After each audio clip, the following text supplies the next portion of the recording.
Bueno, bienvenidos. Vamos a hablar un poco de los modelos de desarrollo. Esta es una píldora que preparo para introducir o para acompañar un poco. Nosotros ya tuvimos en la cátedra un encuentro general de introducción a la unidad 4 a cargo del profesor, Hugo Holguín. En este caso voy a hacer una pequeña introducción a lo que son los modelos de desarrollo y el modo de periodización que vamos a utilizar en la unidad 4. Bien, la bibliografía de base para el estudio o el recorrido de los distintos modelos de desarrollo que vamos a ver en la historia de la Argentina es el de Vázquez y Abramovich, que se llama Es solo un rock and roll del país. Una introducción a los modelos de desarrollo en la Argentina.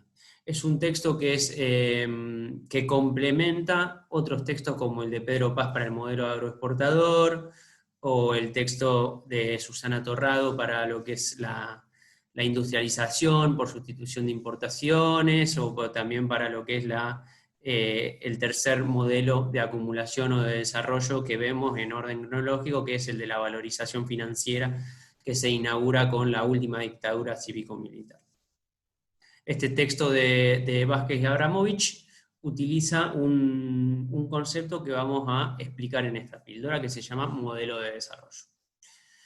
Ahora bien, nosotros estamos tratando de estudiar en esta unidad 4 una historia económica, política argentina de lo que sería desde el siglo XX hasta la actualidad. Ahora bien, la pregunta es por qué se periodiza, o si hay que periodizar, ¿sí? ¿Cuál es el objetivo? Bueno, nosotros cuando empezamos a ver en esta materia o asignatura de la economía política, vimos que tratamos de estudiar las relaciones sociales de producción y distribución. Y cuando empezamos a ver en la unidad 2 cómo funciona el sistema económico a través de ese modelo abstracto, simplificado de los flujos circulares, donde veíamos que todos los días hay una circulación constante de mercancías y servicios, y por otro lado una circulación de valores monetarios, ¿sí? El ingreso, el producto, las distintas partes de estos flujos. También fuimos viendo que era una simplificación analizar que estos flujos vinculaban simplemente a los hogares y al aparato productivo o a las empresas, sino que también fuimos viendo que en ese modelo había que agregar al resto del mundo, porque Argentina está inserta en el mundo y tiene vínculos comerciales y económicos con los no residentes. También vimos que las transacciones no se hacen como un intercambio de tipo trueque, sino que es necesario que esos flujos estén monetizados. Vimos que existe el Banco Central, que existen los bancos comerciales. También vimos que está el Estado, que no existiría la moneda si no estuviera el Estado, que el Estado regula la circulación de la moneda, que regula los intercambios con el extranjero, que regula la cantidad de divisas y de esa manera se fija el tipo de cambio. Hemos visto que a lo que uno tiene que ir, y como método de la economía política, siempre de una abstracción cada vez más grande hacia una concretización mayor, para poder ir de lo general a lo particular y de lo más abstracto a lo más concreto, comprendiendo una realidad que es extremadamente compleja. Y en base a esto nosotros utilizamos una periodización que es en base al concepto de modelos de desarrollo. ¿Qué es un modelo de desarrollo? Es una serie de características que se dan en un periodo de tiempo y que tienen que ver con los siguientes ítems que tenemos en cuenta para definirlo. Esto sale, insisto, del texto de Abramovich, solo un rock and roll del país. Y vamos a ver que el modelo de desarrollo, una de las principales características que se utiliza para armarlo, para configurar un modelo de desarrollo, sí, bueno, a ver, acá hay un modelo de desarrollo. ¿Qué hay? Bueno, uno de los elementos centrales es el patrón de acumulación dominante. ¿Sí? ¿Qué sería el patrón de acumulación dominante? Sería un sector económico que lidera o que tiene la mayor incidencia en el PBI por un periodo de tiempo, no solo a nivel producción, sino también a nivel de creación de empleo, calidad de empleo que genera y obviamente la incidencia de ese sector dominante en las relaciones de distribución, o sea, en la generación de ingresos y en cómo se distribuye el ingreso. Por ejemplo, puede ser que en un periodo histórico nosotros vamos a ver que el sector dominante o el patrón de acumulación dominante fue el modelo, el sector primario, perdón, o el sector agroexportador, ¿sí? Todo es una serie de actividades vinculadas con la extracción de recursos naturales, y el destino de dicha extracción era la venta hacia el mercado mundial. Vamos a ver, además que cuál es el sector dominante, nos interesa saber cuáles son las relaciones políticas y de poder en un momento histórico. Y analizar las mismas nos ayuda a comprender qué estaba sucediendo en ese momento. Vamos a ver que se habla de grupos y bloques, alianzas. Son todas concepciones que tienen que ver con el estudio o el entendimiento del social y de la historia más marxista. Nosotros vimos que tanto para los clásicos como para Marx, podemos pensar que la sociedad capitalista está dividida en clases sociales de acuerdo a el factor productivo del cual detenta la propiedad, ¿no? Tenemos a los capitalistas, que son los dueños de los medios de producción, tenemos a los trabajadores, que son dueños de su fuerza de trabajo, y tenemos a los terratenientes, que son los dueños de la tierra o los recursos naturales. Ahora nosotros vamos a ver en los estudios que hacia adentro de estas clases sociales existen grupos más pequeños, facciones, partes, que se relacionan entre sí para poder tomar el poder, ¿sí? Y cuando uno habla de tomar el poder, necesariamente tenemos que empezar a mencionar el tercer ítem, que es el Estado, ¿no? Pues el capitalismo, nosotros dijimos, más allá de los posicionamientos ideológicos que cada uno tenga, las distintas escuelas del pensamiento en base en la economía, en base al grado de intervención del Estado, nosotros sabemos que el capitalismo sin el Estado no puede funcionar. El Estado está presente en cada momento, en cada hora y día y lugar, para que las relaciones de producción, la acumulación de capital funcione todos los días. Estos sectores de la sociedad, grupos, se relacionan entre sí para poder controlar o dirigir las políticas del Estado en su favor. Por eso uno estudia las relaciones políticas y de poder, los bloques dominantes. Van a ver que hay textos en los cuales se habla de bloques dominantes, que sería una suerte, no es en un periodo histórico, nosotros hablamos de un periodo histórico, un modelo vinculado, donde el sector más dinámico de la economía o más prevalente es el agroexportador, y cuáles son las clases sociales o los grupos de poder vinculados a este sector y que de alguna manera se vinculan, se toman las riendas del Estado, dirimen las cuestiones jurídicas, generan un orden jurídico hacia adentro y demás. Como decíamos, el Estado, el papel del Estado también es algo central. Vamos a ver a lo largo de estos modelos de desarrollo que estudiamos que no fue el rol del Estado en el periodo del modelo agroexportador, no es el mismo que en un periodo de industrialización. El rol que tiene el Estado, los niveles en los cuales interviene, son muy diferentes, y eso determina y condiciona cómo son las relaciones de producción y cuáles son las capacidades que tienen estos grupos de poder que se vinculan al Estado para poder tomar ventaja de la existencia de este Estado. También vamos a ver que una de las características principales en este concepto de modelo de desarrollo es la estructura de la sociedad, ¿sí? vamos a ver que a lo largo de estos periodos, estos modelos de desarrollo, hay ciertas continuidades, ¿sí? ¿Qué lugar tienen las clases sociales en la sociedad? Si el Estado, a través de su política, garantiza nuevos desarrollos, ese desarrollo, ese derecho, ¿sí? Como por ejemplo el derecho a la educación pública para todos, tiene incidencia en la estructura social, tiene incidencia en lo que sucede todos los días, tiene incidencia en la movilidad social, ¿sí? La política salarial, también tiene incidencia en la estructura social, cuál es la participación en el ingreso de los asalariados. Eso determina el poder adquisitivo del salario o de los ingresos de los hogares, y también eso determina el grado el acceso o no a distintos consumos, ¿sí?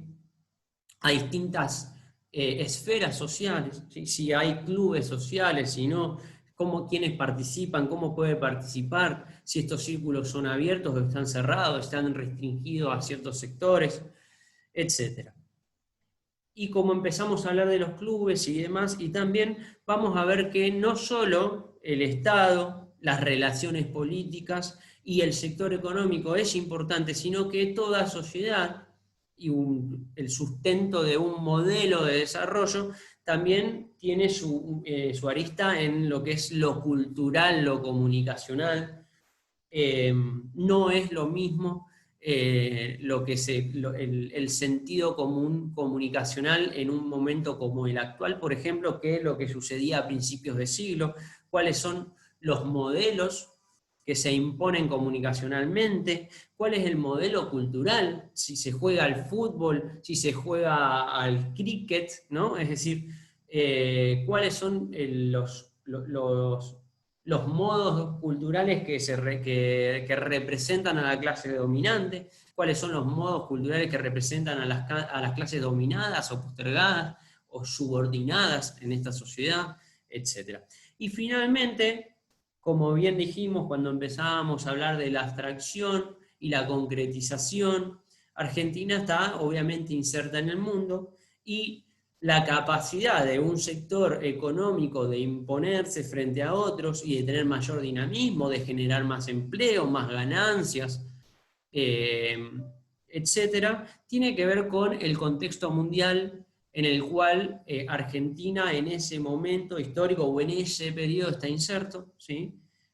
No era lo mismo para la actividad que se desarrollara en Argentina la existencia de un mundo dividido entre tres poderes o en tres partes, ¿no? El bloque de Estados Unidos, el bloque de la Unión Soviética y los no alineados o el tercer mundo. No era lo mismo a el mundo en medio de la Guerra Fría o en el mundo actual donde sabemos que el capitalismo está en una instancia donde las grandes empresas transnacionales se vinculan a través de lo que se llaman las cadenas globales de valor. El comercio mundial está determinado por estas cadenas globales de valor, y la capacidad de la industria argentina o de la industria de los países de ser dinámica y demás, tiene que ver con eso, con decidir si es parte de estas cadenas globales de valor y se inserta en este comercio mundial hacia adentro de las cadenas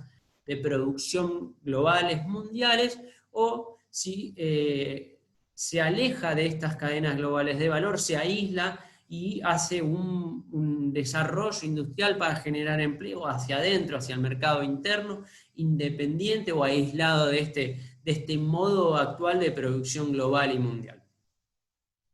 Entonces, estas son el modelo de desarrollo, son estas 6 características centrales.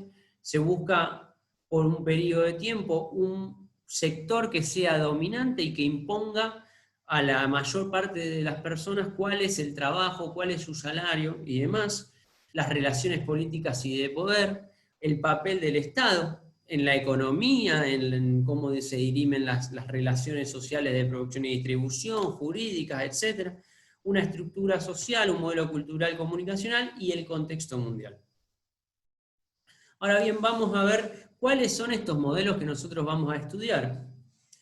Centralmente, si bien hay ciertas diferencias en los historiadores, en los estudiosos de los modelos de desarrollo de la Argentina, hay una idea central que es compartida por la mayoría, que es que hay tres etapas principales en la historia argentina. Una es el modelo agroexportador, que se extiende desde 1880 aproximadamente hacia 1930, ¿sí? Recordemos 1930, hay un gran cambio, un quiebre mundial, hay una crisis del capitalismo central. Habían pasado unos 15 años más o menos desde que termina la Primera Guerra Mundial, un gran enfrentamiento en Europa en el cual interviene hacia el final de eso Estados Unidos. Hay un gran quiebre, y hay un gran quiebre en Argentina también, en lo que respecta a cuál es el sector dominante, cómo se vincula Argentina con el mundo, ¿sí? Lo vamos a ver en detalle cuando hablamos del modelo agroexportador, pero centralmente Argentina estaba vinculada o inserta en la División Internacional del Trabajo en este periodo como un país productor, extractor de insumos primarios, ¿sí? Centralmente producción de carne, cueros y granos, ¿sí? Producción primaria, y la vinculación comercial era centralmente con Inglaterra. Si bien ya desde principios de siglo no solo llegan capitales ingleses, alemanes, belgas, franceses, también llegan estadounidenses. De hecho, por ejemplo, Ford llega a la Argentina a principios del siglo XX, por ejemplo, la cervecería Quilmes es de origen de una familia alemana, Otto Bemberg, que también se funda ahí por principios de siglo. Pero centralmente el comercio internacional de Argentina era con Inglaterra, a quien le exportaba cueros, carnes y granos. Y a cambio de cómo sostenía ese comercio, de dónde obtenía las divisas, o qué hacía con esas divisas la Argentina, con esas libras esterlinas, compraba productos manufacturados y medios de producción, maquinaria, que se utilizaba en la Argentina a Inglaterra. El segundo periodo o modelo de desarrollo que vamos a estudiar se llama el de industrialización por sustitución de importaciones, ¿sí? Donde la producción industrial en la Argentina desplaza al sector primario como el sector que genera mayor valor, mayor puestos de empleo, que tiene mayor incidencia en la Argentina. Obviamente pasamos de tener un rol de un Estado que garantiza las relaciones comerciales, garantiza las inversiones extranjeras directas para lo que fue la construcción del ferrocarril, de toda la infraestructura de las ciudades, puertos y demás, que eso fue el modelo agroexportador. Se pasa a un Estado que ya está vinculado o que garantiza las relaciones de producción industriales, ¿sí? Y cuando uno habla de sustitución de importaciones, está hablando de que en Argentina, desde 1930 hasta 1976, se da un proceso de desarrollo de fábricas industriales que producen lo que Argentina podría estar comprando en el exterior o compraba en el exterior. Por eso, si bien todo este periodo, y Argentina nunca deja de producir carne, ya sea congelada o frillada, ¿sí? Los dos tipos de tecnología de exportación de carnes, y la producción de granos en ese periodo, maíz, trigo, cebada, etc. Sino Argentina siempre tiene esta producción, esta extracción. De hecho, a partir de 1970 y con todo lo que es el cambio mundial, donde empieza a haber una gran demanda de soja, de crushing de soja, de aceite de soja, además, Argentina también incluye ese cultivo y se lo vuelve uno de los más relevantes. Pero en este periodo, este modelo de desarrollo, lo más relevante, el sector más dinámico, que más recursos utiliza y que más ingresos genera en términos de ganancias y salarios, en términos de recaudación impositiva, además es el sector industrial.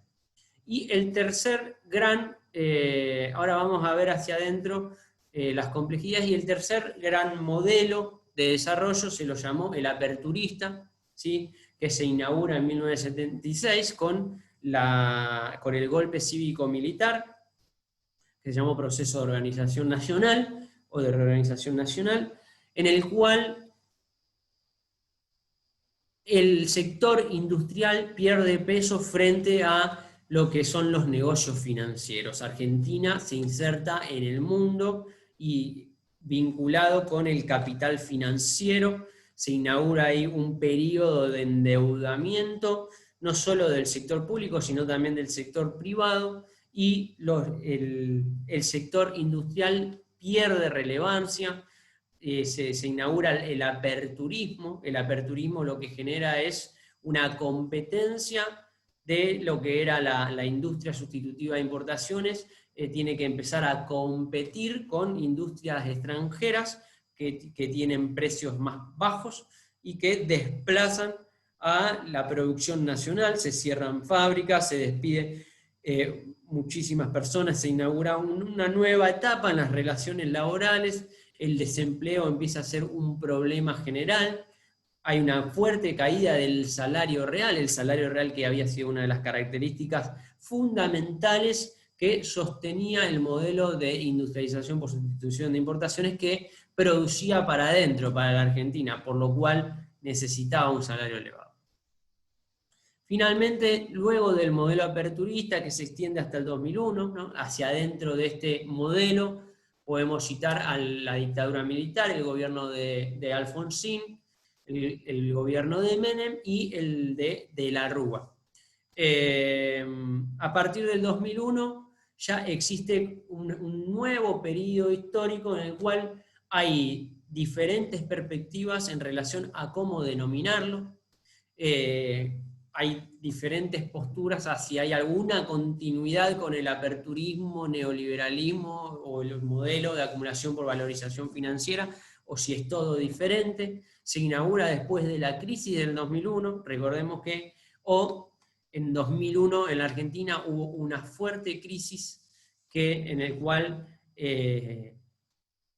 ya el Estado Nacional no puede atender a los vencimientos o al servicio de la deuda externa, ¿sí? Recordemos, deuda externa que se incrementa de fuerte manera en este proceso o en el modelo de acumulación aperturista, de valorización financiera. Hay un colapso en el sistema bancario, no hay dólares en el país para responder a los depósitos en dólares de los ahorristas, hay un colapso de todo de la administración pública en todos los niveles, nacional, provincial, municipal, hay una gran desmonetización de la economía, la pobreza en niveles elevadísimos, lo mismo el desempleo, pero Argentina, luego de una fuerte devaluación de la moneda y luego de decretar el default de la deuda, deja de pagar intereses de la deuda y se empieza a recuperar de la mano de un sector agroexportador con un gran dinamismo, con precios de los commodities en ese momento muy elevados y una política del Estado que busca reindustrializar de alguna manera la Argentina. Sin embargo, a partir del 2015 hay una nueva coalición que llega al poder del Estado, que es la coalición Cambiemos, y ahí están a las discusiones en base a hasta dónde hay un nuevo modelo de desarrollo que se extiende del 2001 hasta la actualidad, si hay un quiebre hacia el mismo y un retorno hacia el neoliberalismo, o cuál es este nuevo, todavía es el presente de alguna manera y todavía esas discusiones están vigentes.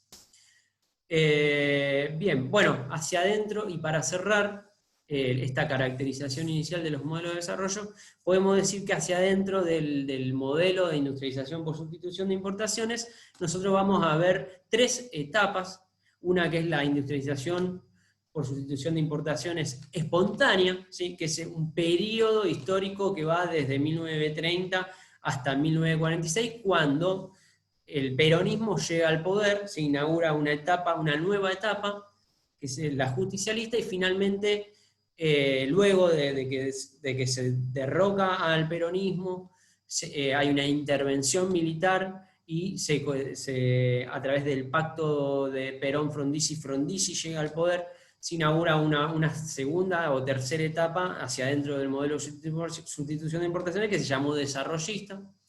La característica central o la diferencia principal entre la etapa justicialista y la desarrollista es que el desarrollismo se enfoca en la sustitución de importaciones pesadas. Se enfoca a la producción de insumos para la industria, la producción de acero, de hierro, de perfiles, la petroquímica, la química, todo lo que es la industria base o el inicio de toda la cadena de valor de los sectores industriales. También esto nos permite dividir este periodo de sustitución de importaciones entre dos subetapas. Lo que sería la ISI fácil o liviana es desde 1930 hasta 1958, y la ISI difícil o pesada, que abarca lo que sería el desarrollismo hasta 1976, donde se da una serie de transformaciones en las relaciones de poder, en los bloques de poder. El Estado lo toma otro bloque de poder, donde la hegemonía que busca representar el Estado es la del capital financiero y no la del capital industrial. Bueno, esos son los modelos de desarrollo. Por eso dividimos la historia del país en los modelos de desarrollo, y esto es lo que vamos a ver en profundidad en cada uno de ellos. Muchas gracias y nos vemos.